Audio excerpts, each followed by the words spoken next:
అయిన దేవుని నుండి ప్రభు అయిన యేసు క్రీస్తు నుండి కృపయు సమాధానములు మీకు కలుగునుగాక.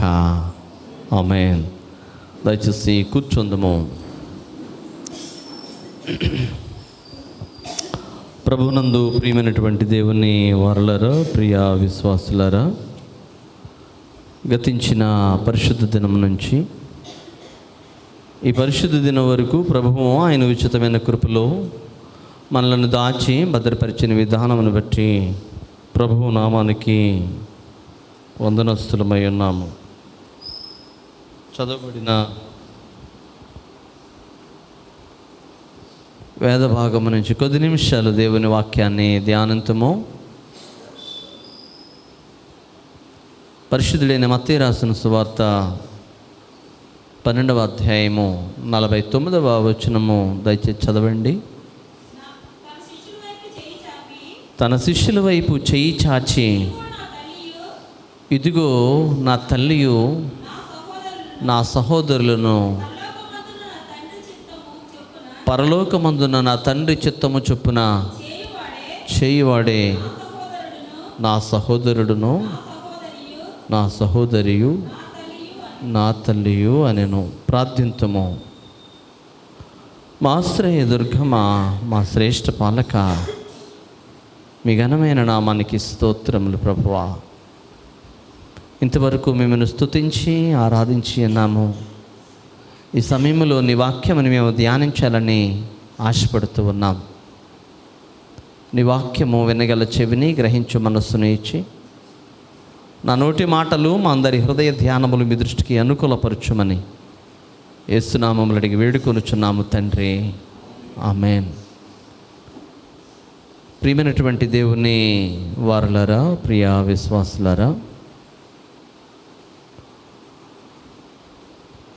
ఈనాటి లేఖన భాగములను మనము గమనిస్తే గనక దైవ బాంధవ్యము, గాడ్లీ రిలేషన్షిప్, యేసుక్రీస్తు ప్రభువు మత్తయి సువార్త 12వ అధ్యాయము ఈ 46-50 వచనాల్లో ఉన్నప్పుడు ఆయన ప్రజలలో ఉన్నారు, జనసమూహములతో ఆయన ఇంకా మాట్లాడుచు ఉన్నప్పుడు ఆయన దగ్గరికి ఒక అతను వచ్చి అంటున్నాడు, అయ్యా నీ తల్లి నీ సహోదరులు వచ్చారు అని చెప్పి ప్రభువుని చెప్తూ ఉన్నారు. అప్పుడు ప్రభువు వారితో చెప్తూ ఉన్నటువంటి మాట, ఎవరు నా సహోదరులు, ఎవరు నా తల్లి, ఎవరు నా తల్లి, ఎవరు నా సహోదరులు?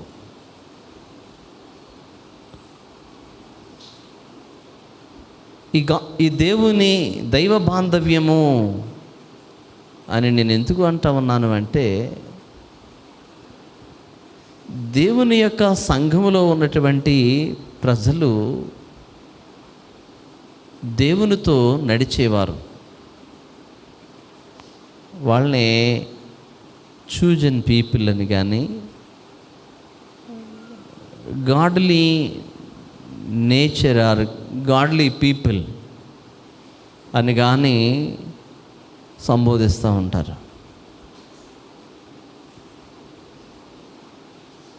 అయితే దైవ బాంధవ్యము 3 విషయాలు మీకు జ్ఞాపకం చేస్తాను. దైవ బాంధవ్యంలో ఏముంటుంది అంటే బంధువర్గ సమావేశం ఉంటుంది. బంధువర్గ సమావేశం ప్రతి ఇంటికి కూడా ఒక సమావేశం అనేది ఉంటుంది. కుటుంబము అన్నాక కుటుంబంలో ఒక ఆహ్లాదకరమైన వాతావరణం ఉంటుంది. 127, 128 సంకీర్తనల్లో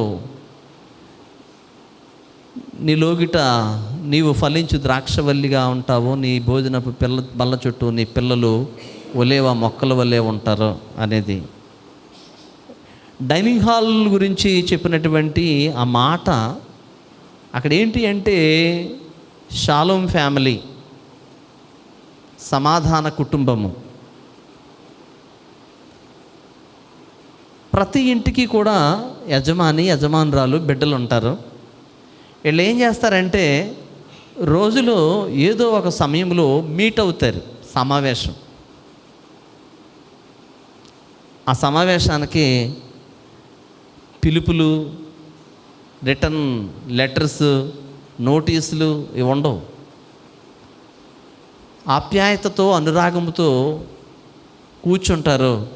ఆ తల్లి దగ్గర ఆ తండ్రి, ఆ తల్లిదండ్రుల దగ్గర ఆ బిడ్డలు, వాళ్ళ దగ్గర అన్నదమ్ములు, అక్క చెల్లెళ్ళు, రక్త సంబంధులు మీట్ అవుతూ చక్కగా బాంధవ్యాన్ని పంచుకుంటూ ఉంటారు, సంతోషాన్ని. అది గాడ్లీ నేచర్. అది దేవునితో సహవాసము, దేవుని యొక్క స్వభావము. అట్లాగున యేసుక్రీస్తు ప్రభువు ఈ లోకంలోనికి వచ్చిన తర్వాత ఆయన ఈ లోకస్తుల వలె ఆయన జీవిస్తూ ఉండగా పలుమార్లు ఆయనని అడుగుతూ ఉండేవారు. తల్లిదండ్రుల గురించి, తోబుట్టువుల గురించి, ఆయన యొక్క బంధుత్వం గురించి మాట్లాడుతూ ఉండేవారు. నిజంగా భూమి మీదకి వచ్చినటువంటి యేసుక్రీస్తు ప్రభువుకి కుటుంబం ఉంది. కుటుంబం అనగా తల్లి, తండ్రి, అన్నలు, తమ్ముళ్ళు, ఇట్లా కుటుంబం. అయితే ఈ కుటుంబాన్ని ఎంతవరకు ఆయన తీసుకున్నాడంటే కొంతవరకు మాత్రమే తీసుకున్నాడు. నా అసలు కుటుంబము ఎవరు అంటే నా తండ్రి చిత్తము చొప్పున చేయువారే నా కుటుంబస్తులు అని. అదే పురుషోత్తమ చౌదరి గారు రాసినటువంటి యెహోవా మా తండ్రి కాడా, యేసుడు మాయన్నగాడా. యెహోవా మా తండ్రి గాడా, యేసుడు మాయన్నగాడా. మహిమగల శుద్ధాత్మ ఇంటి వరుసదిల్ పెంగద్దమా తోడ. ఏంటంట? మహిమగల శుద్ధాత్మ వరుస తెలిపే కదా మాకిట్టి, తెలిపే కదా మా తోడ.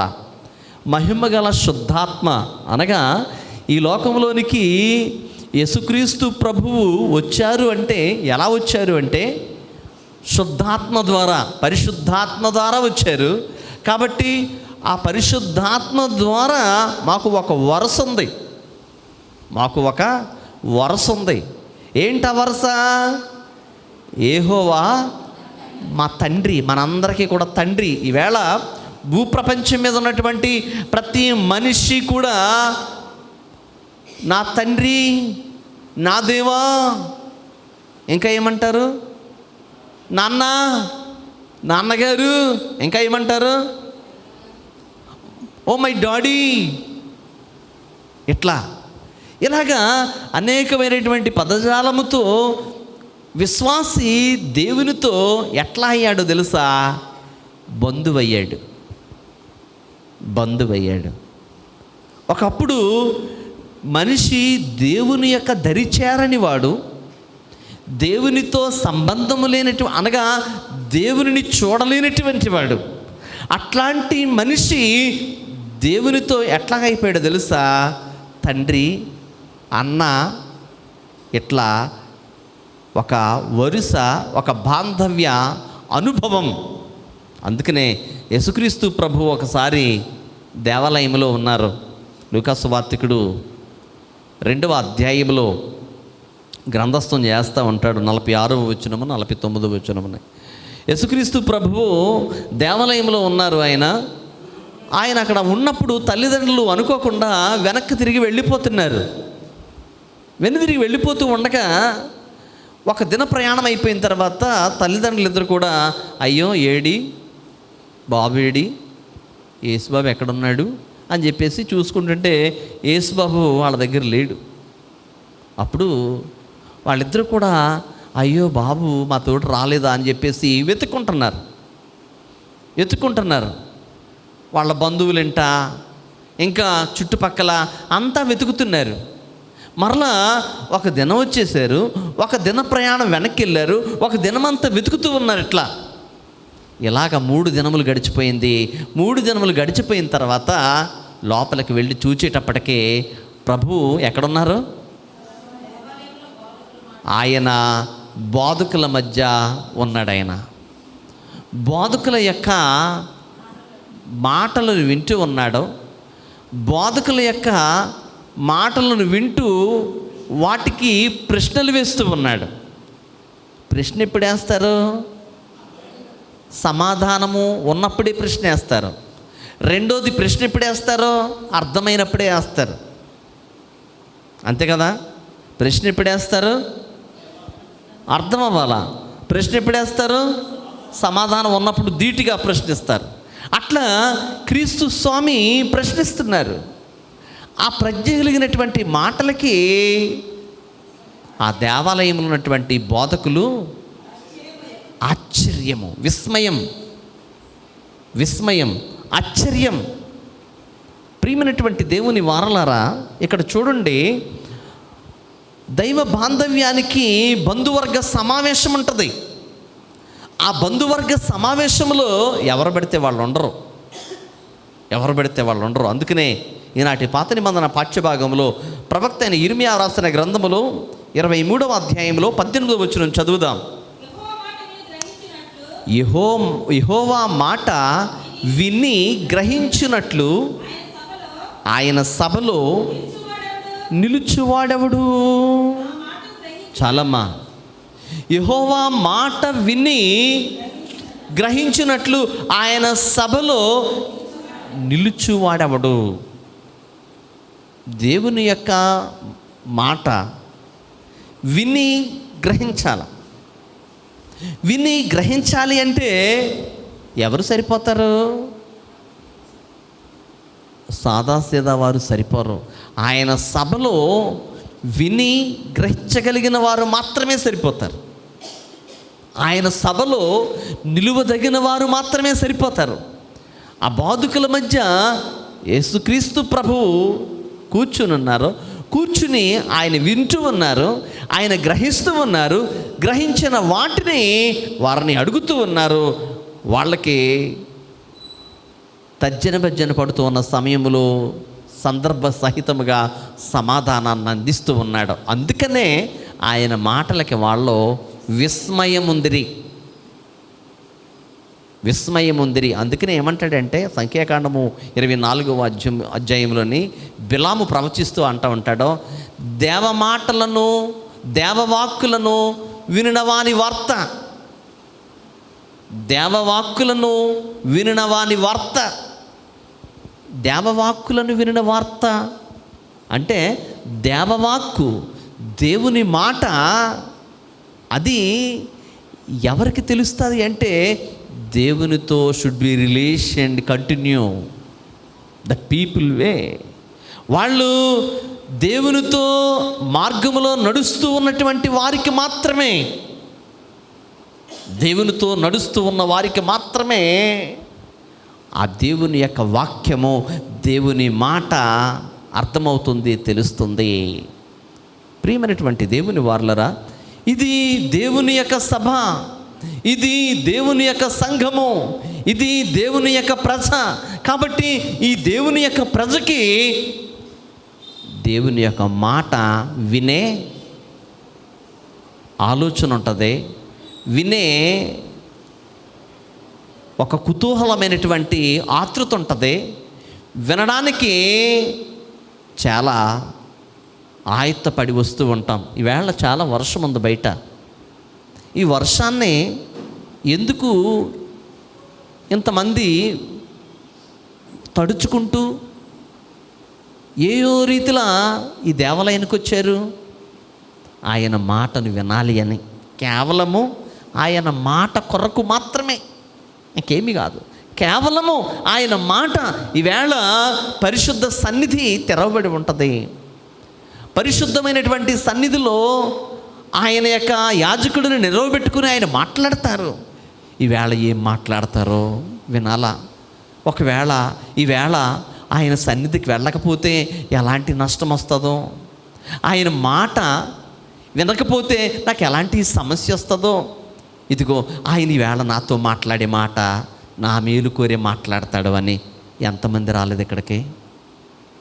దేవుని యొక్క ప్రజలతో దేవునికి ఉన్నటువంటి సంబంధము, సహవాసము అది. కాబట్టి కీర్తనకారుడు మొదటి సంకీర్తనలో 2వ చరణములో మాట్లాడుతూ ఉంటాడు, యెహోవా ధర్మశాస్త్రమునందు ఆనందించుచు దివారాత్రము దానిని ధ్యానించువాడు ధన్యుడు. యెహోవా ధర్మశాస్త్రమందు ఆనందించుచు దివారాత్రము దానిని ధ్యానించువాడు ధన్యుడు. దేవుని సభలో, యెహోవా సభా సమావేశంలో దేవుని యొక్క వాక్కు వింటూ ఉంటే ఏమవుతుందంట? దివారాత్రము దానిని ధ్యానించువాడు ఆనందజీవి. ఆనందజీవి. ఎన్నో ఇంటెన్షన్స్ ఉన్నాయి మనకి, ఫ్యామిలీ పరంగా, ఆరోగ్యపరంగా, ఆర్థికంగా, సామాజికంగా రకరకాల ప్రాబ్లమ్స్ ఉన్నాయి.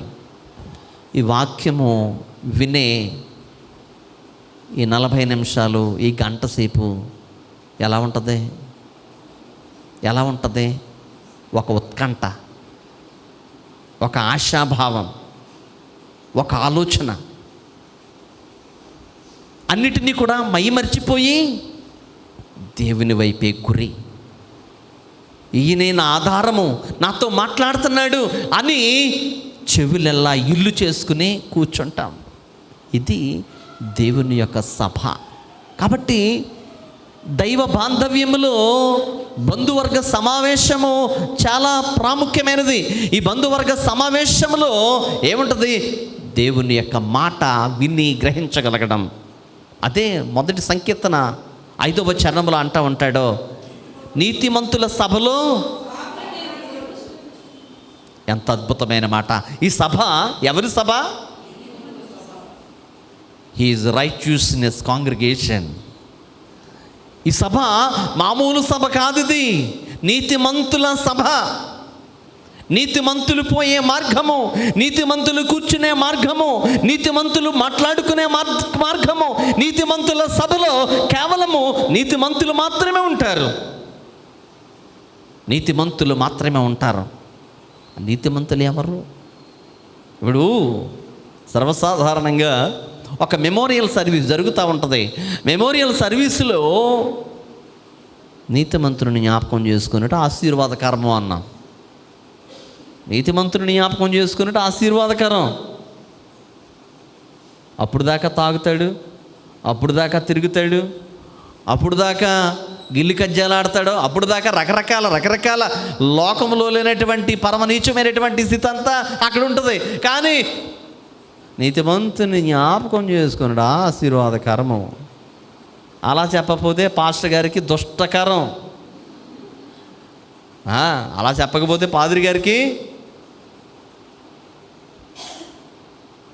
ఆ నీతి కాదు, ఆ నీతి కాదు, ఆయన నీతి కాదు. నీతిమంతుడైనటువంటి క్రీస్తు నీ కొరకు తన ప్రాణం పెట్టాడు. తన ప్రాణం పెట్టినటువంటి, తన రక్తము కాచినటువంటి ఆయన రక్తములో నీ పాపములు కడుక్కున్నావు, శుద్ధుడవయ్యావు. దేవా, హిసోపుతో నా పాపమును పరిహరింపము, హిమము కంటే తెల్లగా నన్ను కడుగుము. అప్పుడు కడుగుకొని నువ్వేమయ్యావో తెలుసా? దేవుని నీతిని ఆపాదించుకుని జీవిస్తూ ఉన్నావు. ఆ నీతిమంతుడిని జ్ఞాపకం చేసుకుని ఆ నీతిమంతులు బ్రతికినటువంటి విశ్వాసివి నీతిమంతుడిగా మారిపోయావు. కాబట్టి బంధువర్గము ఒక సమావేశము. ఏ సమావేశము? నీతిమంతుల సభ. ఇదే ఈ నీతిమంతుల సభలో సభ ఏమవుతుందో తెలుసా? ఈ యొక్క సభ క్రీస్తు యొక్క పునరాగమనమందు ఇది ఎత్తబడి ఎక్లేషియా అనబడినటువంటి సర్వపరిశుద్ధుల సభలోనికి ఎత్తబడుతుంది. ఎత్తబడినటువంటి గుంపు అది నీతిమంతుల సభ. దైవ బాంధవ్యము బంధువర్గ సమావేశంతో ముడిపడి ఉంటుంది. రెండో విషయం చెప్తాను, దైవ బాంధవ్యానికి అర్హత అవసరం. దైవ బాంధవ్యానికి అర్హత. అపోస్తలుల కార్యముల గ్రంథము 16వ అధ్యాయము 30వ వచనము చదువుదాం. అయ్యలారా, రక్షణ పొందుటకు నేనేమి చేయాలి? చాలండి. రక్షణ పొందడానికి నేనేమి చేయాలి? ఆది అపోస్తలుల్ని కొట్టి చితకబాది బండలు బిగించి చెరసాల్లో వేశారు. చెరసాల్లో ఆది అపోస్తలు కూర్చుని కుయ్యో మొర్రో ఆడడం లేదు, వాళ్ళు పాటలు పాడుతూ దేవునిని స్తుతిస్తూ ఉన్నారు. కుతూహల మార్బాటమే నా దేవుని సన్నిధిలో, కుతూహల మార్బాటమే నా యేసుని సన్నిధిలో. ఆర్బాట మార్బా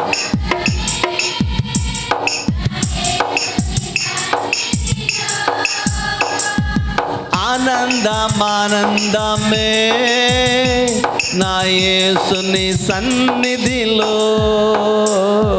కుతూహల మార్బాటమే.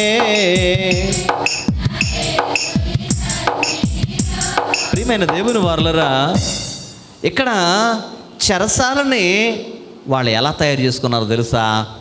దేవుని సన్నిధిగా ఏర్పాటు చేసుకున్నారు. దేవుని సన్నిధి. నీవెక్కడుంటే అక్కడ దేవుని సన్నిధి సుమి. నీవెక్కడుంటే అక్కడ నీతో దేవుడు ఉన్నాడు సుమి.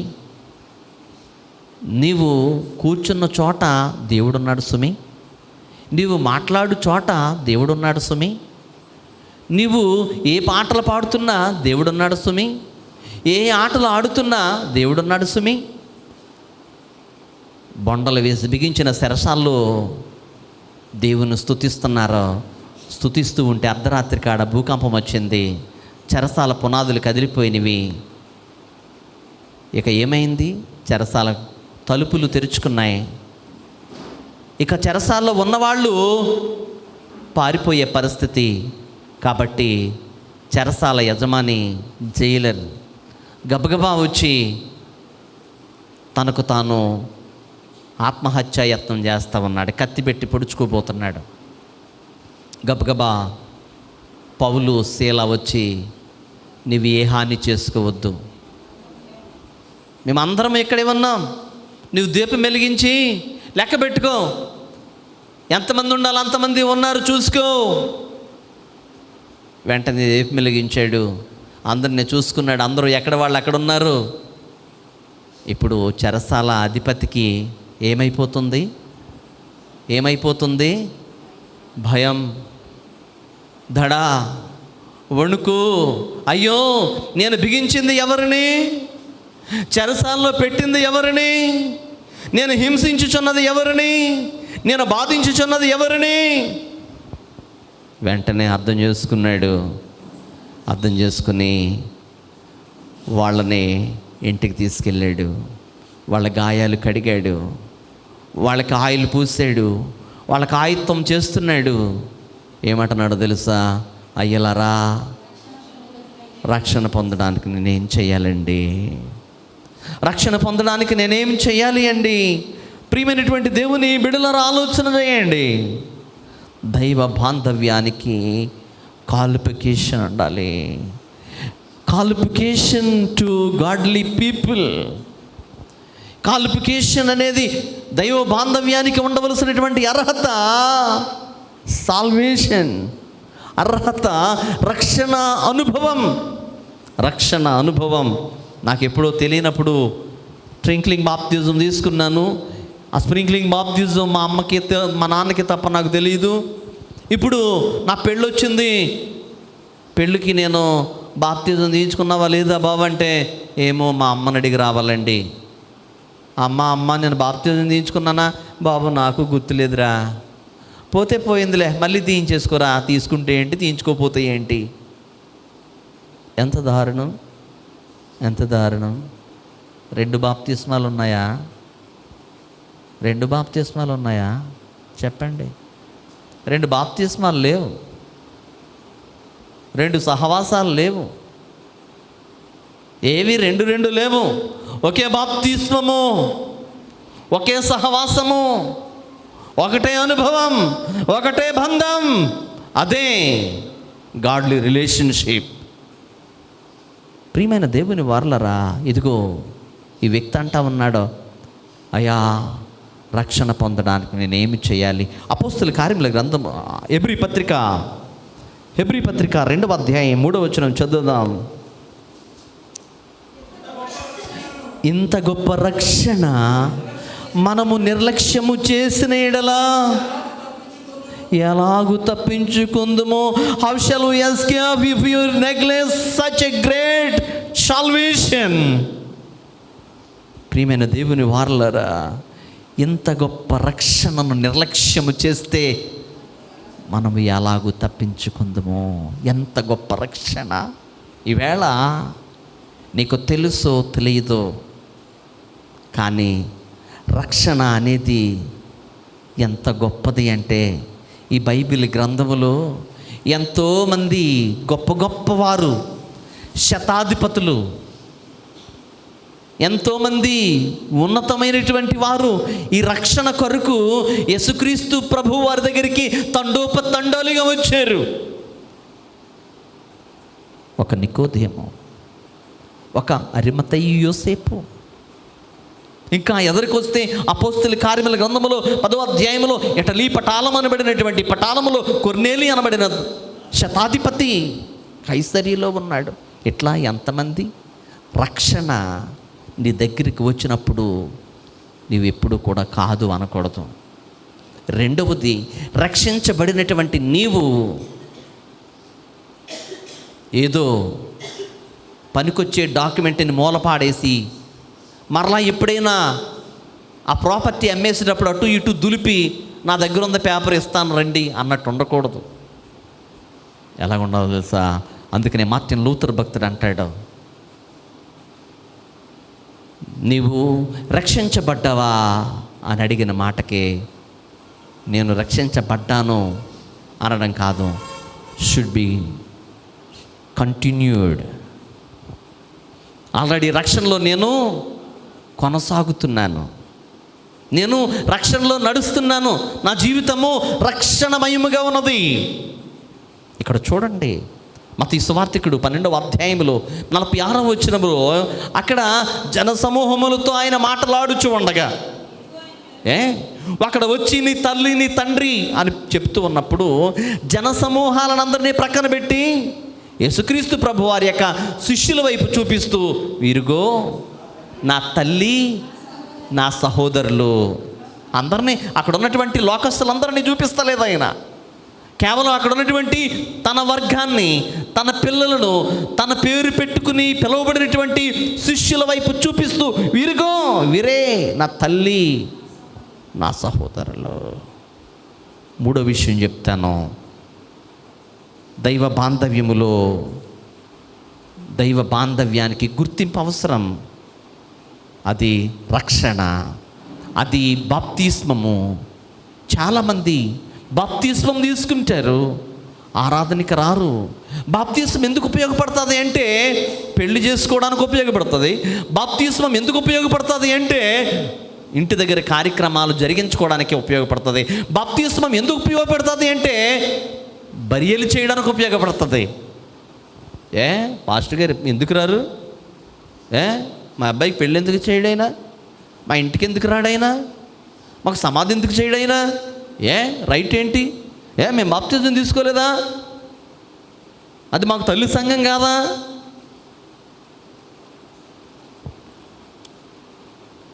కన్న తల్లికి కూడట్లేదంట, కానీ పిన్న తల్లికి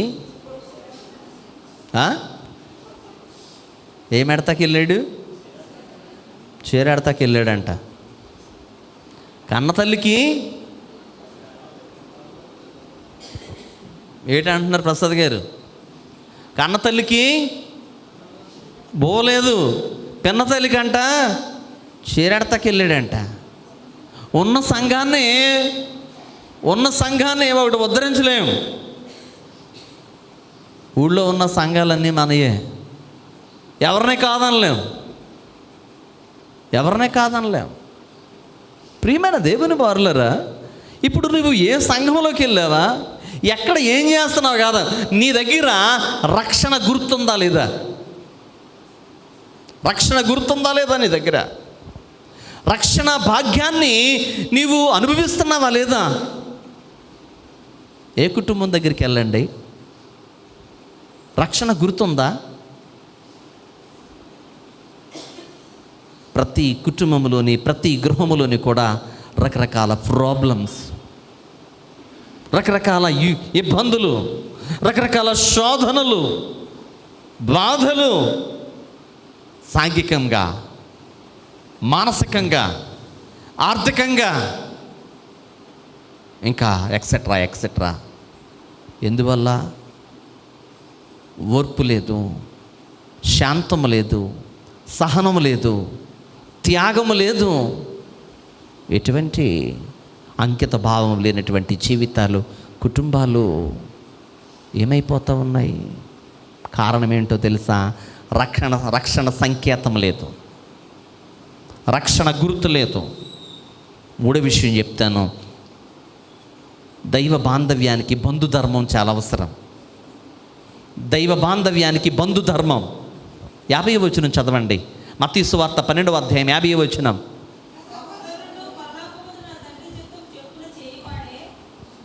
మీరు అలా చదువుకుంటా పోతే ఎలాగండి? చదువుతున్నారండి, పంతలం గారు, టీచర్ గారు చదువుతున్నారు, చదవండి. సహోదరులను పరలోకమందున్న, ఏమండి సహోదరులకు ముందు ఏమీ లేదా? ఆవిడే చదువుతారండి, చదవండి. సహోదరులకు ముందేమి లేదా? ఇదిగో నా తల్లియు నా సహోదరులను. అమ్మా, పరలోకమందున్న నా తండ్రి చిత్తము చొప్పున చేయువాడే నా సహోదరుడు. చాలండి. బైబిల్ చదువుతున్నప్పుడు దాని అర్థం రావాలా. అర్థం రాకోకుండా పదం పోయినా, అక్షరం పోయినా అర్థం పోద్ది. యేసుక్రీస్తు ప్రభువు తన శిష్యుల వైపు చూపించి, ఇదిగో నా సహోదరులు, నా తల్లియు అంటూ ఏమంటున్నాడు ఆయన? నా తండ్రి చిత్తము చొప్పున చేయువాడే, పరలోకమందున్న నా తండ్రి చిత్తము చొప్పున చేయువాడే. పరలోక ప్రార్థన చెప్పండి.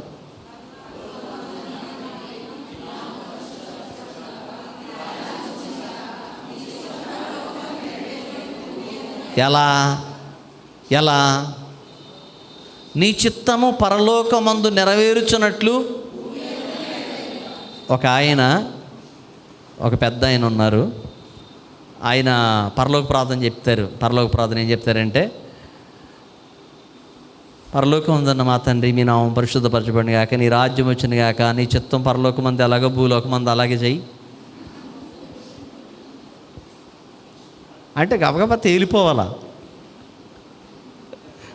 పరలోకమంది ఎలాగో ఇక్కడ కూడా అలా చేసే. మరి నేను అన్నాను, చాలా బాగా చేస్తారు అంటే ఆయన కిచకిచ నవ్వారు. బాగా ఐడెంటిఫై చేస్తారు సార్ మీరు ప్రతిదిని. నిజమే, పరలోకమందు నెరవేరుచున్నట్లు భూమి అందును నెరవేరునుగాక. పరలోకమందున్నటువంటి షాలోం భూమి మీదకి రావాలి. పరలోకమంది ఏముంది?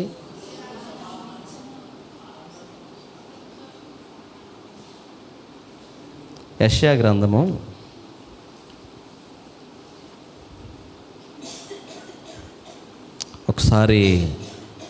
11వ అధ్యాయం తీయండి. యెషయా గ్రంథం 11వ అధ్యాయం 5వ వచనం.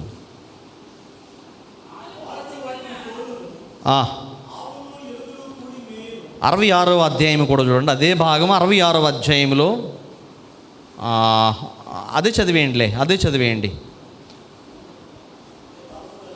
64వ అధ్యాయం 25వ వచనం. యెషయా గ్రంథము 65వ అధ్యాయం 25వ వచనం. తోడేళ్లను గొర్రెపిల్లలను కలిసి మేయను, సింహము ఎద్దువలే గడ్డి తినును, సర్పమునకు మన్ను ఆహారమగును, నా పరిశుద్ధ పర్వతములో అవి హాని అయినను నాశనమైనను చేయకుండును. ఇక్కడ గమనించండి, ఇక్కడ ఏముంది? అంటే ఏముంది ఇక్కడ? సమాధానం ఉంది, సమాధానం ఉంది, ఇంకా సమాధానం ఉంది, చక్కటి సహవాసం ఉంది. ఇక్కడ క్రూరత్వం లేదు, ఇక్కడ క్రూరత్వం లేదు. కాబట్టి ప్రియమైనటువంటి దేవుని వారలారా గమనించండి, గమనించండి. దేవుని యొక్క సహవాసము, దేవుని యొక్క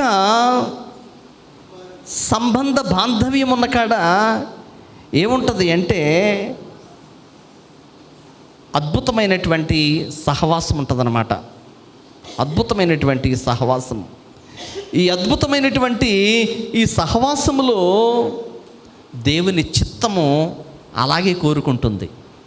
దేవుని చిత్తం ఏంటి అంటే సమాధానాన్ని కోరుకున్నటువంటి రాజు దేవుడు, సమాధానానికి అధిపతి దేవుడు, సమాధానాన్ని ఇచ్చేవాడు దేవుడు. కాబట్టి పరలోకమందు ఆయన చిత్తము సమాధానయుక్తమైనది. భూమి మీద కూడా ఏముండాలో తెలుసా? సమాధానం ఉండాల. అదే ఒక దినాన భక్తుడైన దావీదు నిద్రపోతూ ఉంటే ఆ నిద్రలో ఆ సమాధాన పర్వతాన్ని చూపిస్తూ ఉన్నాడు దేవుడు. ఆ సమాధాన పర్వతం మీద అద్భుతమైనటువంటి రీతిగా ఎద్దు మేసినట్లు సింహము గడ్డి మేస్తుంది, తోడేలు గొర్రెపిల్ల కలిసి మేస్తూ ఉన్నాయి, సర్పము మన్ను ఆహారమై నాకుతుంది, మిడినాగు పుట్ట మీద చంటి పిల్లవాడు ఆటలాడుతున్నాడు. అంటే పరలోకము ఎట్లా ఉంది? ఆయన చిత్తం అది కోరుకుంటుంది, ఆయన చిత్తం అది కోరుకుంటుంది. భూమి మీద ఉన్నటువంటి మన యొక్క బంధు ధర్మము కూడా ఎట్లా ఉండాలి అంటే అదే మన ఇంటిలో ఏముండాలా? సమాధానం ఉండాలా. మన ఇళ్ళల్లో ఉన్నటువంటి సమాధానం అంతా కలిపి సంఘము అనే సహవాసంలో తీస్తే ఏమవుతుంది? సమాధానం అవుతుంది. మరి మన సంఘములో అలా సహవాసం ఉందా? సాలోం, ఆ సమాధానము, ఆ నెమ్మది. కీర్తనకారుడు అంటాడు, మా ఎద్దులు మా వీధులలో ఉరుకుటయ్యనను రంకులెత్తుటయ్యనను మేము చూడలేదు. అంటే క్రూరత్వం లేదు, అక్కడ హాని లేదు, అపాయం లేదు, డేంజర్ జోన్ అనేది అక్కడ లేదు. అంటే బంధు ధర్మము ఏం కొనసాగిస్తుందో తెలుసా? దేవుని చిత్తాన్ని భూమి మీద చూపిస్తుంది. ఇంకొక మాట చెప్తాను నేను. రూతు గ్రంథము 4వ అధ్యాయము 6వ వచనం చదవండి.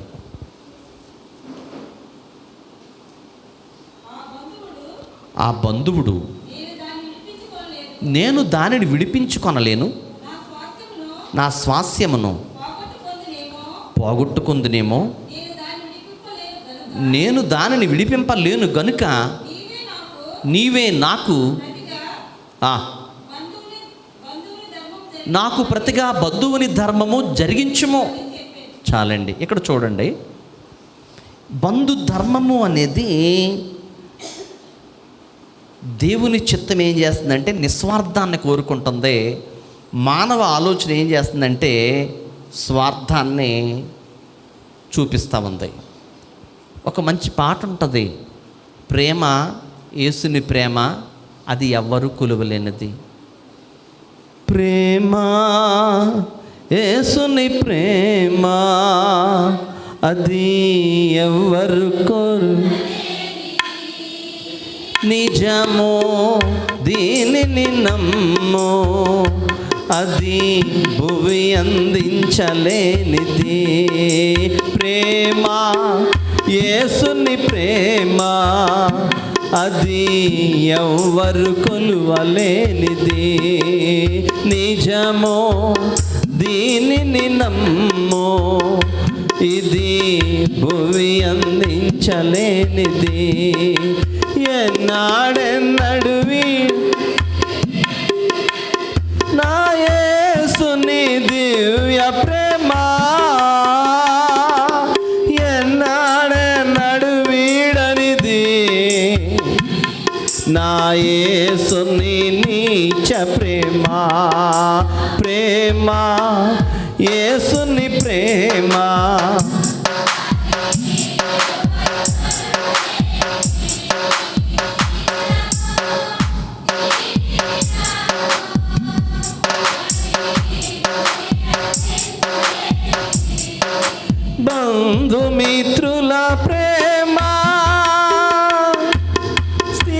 కాదు తరిగిపోవును,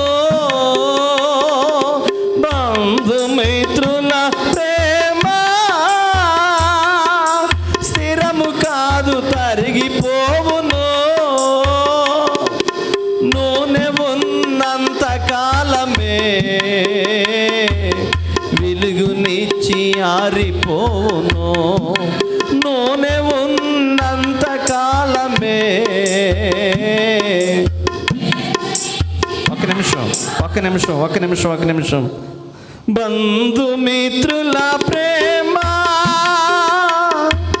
వెలుగుచున్న ప్రేమ దీపము, బంధుమిత్రుల ప్రేమ వెలుగుచున్న ప్రేమ దీపము, నూనె ఉన్నంత కాలమే వెలుగునిచ్చి ఆరిపోవును, ఈ నూనె ఉన్నంత కాలమే వెలుగునిచ్చి ఆరిపోవును, ఎన్నాడెన్నడు మారనిది నా యేసుని నీచ ప్రేమ, ఎన్నాడెన్నడు వీడనిది నా యేసుని దివ్య ప్రేమ, ప్రేమ యేసుని ప్రేమ.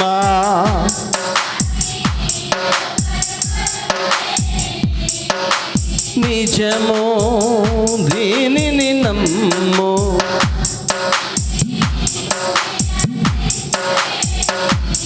బంధుమిత్రుల ప్రేమ ఎలా ఉందంట? వెలుగుచున్న ప్రేమ దీపం, వెలుగుచున్న ప్రేమ దీపం.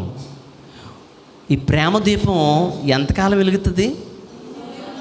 నూనె ఉన్నంతకాలమే, నూనె ఉన్నంతకాలమే. ఆ బుడ్డిలో ఆ నూనె, అందులో ఆ ఒత్తి, ఆ రెండు ఉన్నంతకాలమే. ఎప్పుడైతే ఆయిల్ అయిపోతుందో, ఎప్పుడైతే ఒత్తి కాలిపోతుందో ఏమవుద్ది? ఆరిపోద్ది. బంధుమిత్రుల ప్రేమ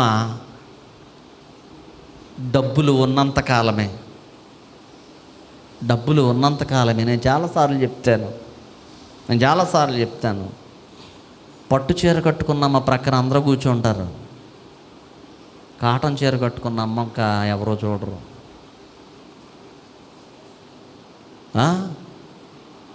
షూట్ వేసుకున్న అయ్యనకాల అందరూ కూర్చుంటారు, అందరూ వెళ్తారు. కానీ లాల్చీ సరాయి వేసుకున్నవాడు వెనకాల ఎవడన్నా వెళ్తాడా? ఎందుకు? లోకము ఆశించేది స్టేటస్, లోకము ఆశపడేది ఈ నూనె. నువ్వెంత నీతిగా ఉండు, ఎంత యథార్థంగా ఉండు, ఎంత మంచిగా ఉండు, లోకము నిన్ను వెర్రివానగా చూస్తుంది. కానీ ఒకటే, దేవుని చిత్తము చొప్పున చేయవాడు ఎప్పుడు చిగురుస్తాడు. దేవుని చిత్తము నీ దగ్గర ఏమున్నది ఏమి లేదు అనేది కాదు. గోధుమల కళ్ళములో బోయజు పండుకున్నాడు. అర్ధరాత్రి రూతు బోయజు దగ్గరికి వెళ్ళింది. రూతు యొక్క సత్యలత బోయజు చూస్తున్నాడు. అర్ధరాత్రి చూసినటువంటి బోయజు రూతుని, నా కుమారి, నాకన్నా నీకు సమీప బంధువు ఉన్నాడు. ఆ సమీప బంధు ధర్మం జరిగించినప్పుడు ఓకే, సమీప బంధువు నీకు బంధు ధర్మం జరిగించకపోతే నేను తర్వాత సమీప బంధువుని నేను బంధు ధర్మం జరిగిస్తాను, అంతవరకు నువ్వు చక్కగా వెళ్ళిపో. మరుసటి దినం బోయజు పురగవిరి దగ్గరికి 10 మంది పెద్దలను పిలిచాడు. 10 మంది పెద్దల మధ్యలోనికి సమీప బంధువుని పిలిచాడు. సమీప బంధువుని అడుగుతున్నాడు, అబ్బాయి, ఇదిగో మోయాబీరాలైనటువంటి రూతు అనబడినటువంటి ఈమె అత్త నయోమి. ఈ నయోమి యొక్క పొలం ఉందే, భూమి ఉందే, మోయాబుకు వెళ్ళేటప్పుడు ఆమె కుదువు పెట్టి వెళ్ళిపోయింది. ఆ భూమిని నీవు విడిపించగలవా? 4వ అధ్యాయం 4వ వచనంలో అంటున్నాడు, ఓకే నేను బంధు ధర్మాన్ని చేస్తాను అన్నాడు. 6వ వచనంకి వచ్చేటప్పటికి నా వల్ల కాదు, నువ్వే చూసుకో అంటున్నాడు. ఏమనుకున్నాడంటే రూతు ఒక్కతే అనుకున్నాడు, రూతుని పెళ్లి చేసుకోవడమే అనుకున్నాడు, రూతుని వివాహం ఆడడమే అనుకున్నాడు. కాబట్టి నేను రెడీ అన్నాడు. కానీ 6వ వచనానికి వచ్చేటప్పటికి రూతుని వివాహం చేసుకోవాలి అంటే నయోమి ఆస్తి మొత్తం విడిపించి నయోమికి ఇవ్వాలా. రూతుని పెండ్లాడాలి అంటే నయోమికి ఉన్నటువంటి యావదాస్తిని కుదువు పెట్టిన దాన్ని పట్టుకొచ్చి నయోమికి అప్పచెప్పి నయోమిని దాటి రూతు దగ్గరికి రావాలన్నాడు. వెంటనే సమీప బంధువు చేతులు దులిపేసుకున్నాడు. కారణం అక్కడ అంటాడు, నాకున్నదాన్ని వదులుకోవాలేమో. స్వార్థం. దేవుని చిత్తము చొప్పున చేయవాడు నిస్వార్థపరుడిగా ఉంటాడు, దేవుని చిత్తము చొప్పున చేయని వాడు స్వార్థపరుడిగా ఉంటాడు. అందుకనే వెంటనే బోయజు నయోమి యావదాస్తిని విడిపించి నయోమికి ఇచ్చాడు, రూతుని వివాహం చేసుకున్నాడు. బోయజు గురించి సభ ఏమంటుందో తెలుసా? 4వ అధ్యాయం 12వ వచనం చదువుదాం. ఎఫ్రాతాలో నీవు క్షేమాభివృద్ధి కలిగి ఉంటావు, బెత్లెహేములో నీ ఖ్యాతి వృద్ధి నందునుగాక. ఈ యవ్వనరాలు వలన ఏమంటాడు? నీకు దయచేయు సంతానము నీ కుటుంబమును తామారు. అబ్బా ఎంత అద్భుతంగా మాట్లాడాడండి. ఎక్కడ బోయజు, ఎక్కడ రూతు, ఈ ఇద్దరిని కలవనటువంటి ఘట్టాలను 2 తీసుకొచ్చి సెంటర్లో పెట్టేసి ఏమంటున్నాడు ఇక్కడ? అబ్బాయ్ మన పితరులు ఉన్నారు చూసావా, యోధా ఇంట తామరు యోధకి బిడ్డను కన్నదే. యాక్చువల్గా ఆ బిడ్డ యోధా బిడ్డ కాదు, యోధా కొడుకున్నాడే. యోధా కొడుకు చచ్చిపోతే మరలా ఇంకొక కొడుకుని తామరుకి ఇచ్చాడు. ఆ కొడుకు కూడా క్రమము భంగం చేశాడు. ఇంకొక కొడుకు నువ్వు దాచిపెట్టావు. అందుకని యోధానే తామరు ఏం చేసిందో తెలుసా? గొర్రెల బుచ్చు కత్తిరించుకునే స్థలములో ఉండి యోధా ద్వారా బిడ్డను సంపాదించిందే. ఇదిగో అట్లాగే ఇదిగో ఇప్పుడు బోయజుకి రూతుకి మీ ఇద్దరికి కనే బిడ్డ ఎక్కడున్నాడు? పెరేసు కుటుంబం వలె. అందుకనే ఈ గణాంక చిట్టాలు మత్తయి సువార్తికుడు అన్వయిస్తూ చక్కగా రాస్తూ ఉంటాడు. ఓబెదునందు యెషయి ముద్దు చిగిర్చి